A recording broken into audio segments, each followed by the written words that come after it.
एक मरतबा एक बंदा बादशाह के दरबार में हाजिर हुआ और बादशाह सलामत से कहने लगा कि मुझे आपका वजीर बनना है। पहले ज़माने में जब कोई बहुत ज़्यादा होशियार होता था तो वो बादशाह के दरबार में वजीर होता था। बादशाह सलामत उसे देखकर बहुत हैरान हुआ। कुछ फटे पुराने से कपड़े पहने थे उसने। तो बादशाह सलामत ने उसे कहा कि आप इतने होशियार हैं कि मेरे वजीर बन सकते हैं? तो उसने कहा हाँ बादशाह सलामत। तो बादशाह सलामत ने कहा कि अभी फ़िलहाल मुझे वजीर की कोई ज़रूरत नहीं है।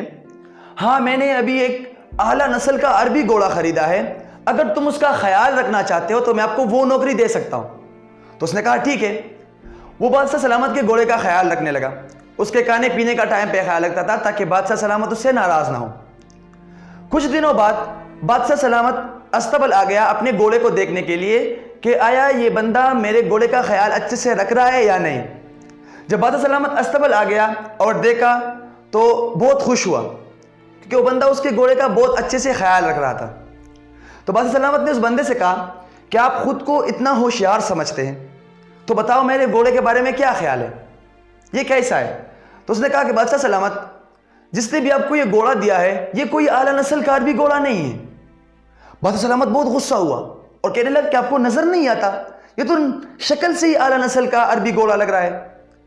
तो उस बंदे ने कहा कि बादशाह सलामत, जिसने आपको ये घोड़ा दिया है आप उससे पूछ ले, अगर मेरी बात गलत हुई तो जो सजा आप मुझे देना चाहोगे मुझे मंजूर होगी। तो बादशाह सलामत ने कहा कि अगर आपने झूठ बोला हो तो मैं आपका सर कलम कर दूंगा। उसने कहा ठीक है। बादशाह सलामत उस बंदे के पास चला गया जिससे उन्होंने घोड़ा खरीदा था और उससे कहने लगा कि आपने मुझे जो घोड़ा दिया है वो कोई आला नस्ल का अरबी घोड़ा नहीं है। उस बंदे ने कहा कि नहीं बादशाह सलामत, जो घोड़ा मैंने आपको दिया है वो आला नस्ल का अरबी घोड़ा ही है, लेकिन उसके पैदाइश की वक्त उसकी मां मर गई थी, तो इसलिए इस घोड़े को हमने घोड़े के दूध की बजाय गाय का दूध दिया है, इसलिए इसकी कुछ हरकतें गाय जैसी है। बादशाह सलामत उसका जवाब सुनकर बहुत हैरान हुआ और जब महल आया तो अपने उस नौकर को बुलाया जो उसके घोड़े का ख्याल रख रहा था। उससे कहा कि आपको कैसे पता चला कि ये घोड़ा आला नस्ल का अरबी घोड़ा नहीं है, हालांकि ये तो शक्ल से बिल्कुल आला नस्ल का अरबी घोड़ा ही लग रहा है। तो उसने कहा कि बादशाह सलामत, जब भी मैं घोड़ों के सामने घास डालता था तो सब घोड़े अपने मुंह में घास उठाकर सर ऊपर करके घास खाते थे। वाहिद ये घोड़ा था जो सर ऊपर करके नहीं खाता था, इसका सर नीचे ही रहता और ये घास खाता था। तो मुझे तभी पता चला कि इसकी ये आदत तो बिल्कुल गाय जैसी है। तो बादशाह सलामत कहा कि बिल्कुल आपने ठीक कहा है, इसकी कुछ हरकतें गाय जैसी है। बादशाह सलामत उसका जवाब सुनकर बहुत खुश हुआ और उसे इनाम में बहुत ज़्यादा गंदम और बकरियां दे दी और कहा कि आज के बाद तुम मलिका का ख्याल रखोगे, यानी आज से तुम मलिका के वजीर होगे, उसका खादिम होगे, उसका हर चीज़ का ख्याल रखोगे। वो बंदा मलिका का ख्याल रखने लगा, उसके खाने पीने का, उसका हर तरह से डिफेंस करता था। कुछ दिनों बाद बादशाह सलामत ने उस बंदे को फिर से बुलाया और कहा कि बताओ, तुम अपने आप को इतना होशियार समझते हो तो क्या मेरी मलिका खूबसूरत के साथ खूबसूरत भी है या नहीं, यानी उसके अखलाक अच्छे हैं या नहीं? तो उस बंदे ने कहा कि बादशाह सलामत, जान की अमान अर्ज पाओ तो मैं एक बात कहना चाहता हूँ, जो आपकी मलिका है ये कोई शहजादी नहीं है। उसने कहा क्या कह रहे हो, ये फलां बादशाह की बेटी है, फलां मलिका जो बादशाह है उसकी बेटी है। उसने कहा कि आप पहले अपने ससुर से पूछ ले, अगर मेरी बात गलत हुई तो जो सजा आप मुझे देना चाहोगे मुझे मंजूर होगी। बादशाह सलामत अपने ससुर के पास चला गया और उससे पूछने लगा कि आपने जो बेटी मुझे दी है क्या वो आपकी बेटी है या नहीं? तो उसके ससुर ने कहा कि नहीं, वो मेरी बेटी नहीं है, क्योंकि जो मेरी बेटी थी वो 6 माह की थी तब वो इस दुनिया से चली गई थी, लेकिन आपके बाप ने मेरे साथ रिश्ता तय किया था, मेरी बेटी का और आपका, इसलिए मैंने रास्ते में एक फकीर से उसकी बेटी ली और उसको पाला पोसा और बड़ा किया और फिर उससे आपकी शादी करवाई। बादशाह सलामत जब अपने महल आ गया फिर से उस बंदे को बुलाया कि आपको कैसे पता चला कि ये मलिका नहीं है, हालांकि ये तो शक्ल सूरत से बिल्कुल मलिका ही लग रही है। उसने कहा कि बादशाह सलामत, ये बात बात पे अपने नौकरों को गालियां देती थी, उसे डांटती थी, हालांकि ये शहजादियों का रवैया नहीं होता है, तो तब मुझे पता चला कि ये कोई शहजादी नहीं है। बादशाह सलामत उसका जवाब सुनकर फिर से बहुत खुश हुआ और उसे इनाम में बहुत ज्यादा गंदम और बकरियां दे दी और कहा कि आज से तुम मेरे वजीर होगे। वो बंदा बहुत खुश हुआ, अब वो बादशाह के दरबार में वजीर बन गया, जिस काम के लिए वो आया था अब वो बन गया था। कुछ दिनों बाद बादशाह सलामत ने कहा कि अब बताओ मेरे बारे में क्या ख्याल है, मैं कैसा बंदा हूं? उसने कहा बादशाह सलामत, क्यों मुझे मारना चाहते हो?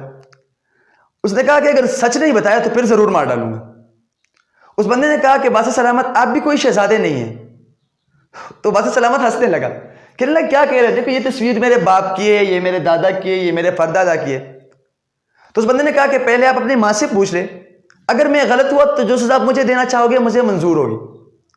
बादशाह सलामत अपनी माँ के पास चला गया और अपनी माँ से पूछने लगा कि क्या मैं आपका बेटा हूं या नहीं। तो उसकी माँ ने कहा कि नहीं, आप मेरे बेटे नहीं हैं, क्योंकि हमारा जो बेटा था जब वो 1 साल का था तो मैं और बादशाह सलामत उसे अपने साथ शिकार पर ले गए थे।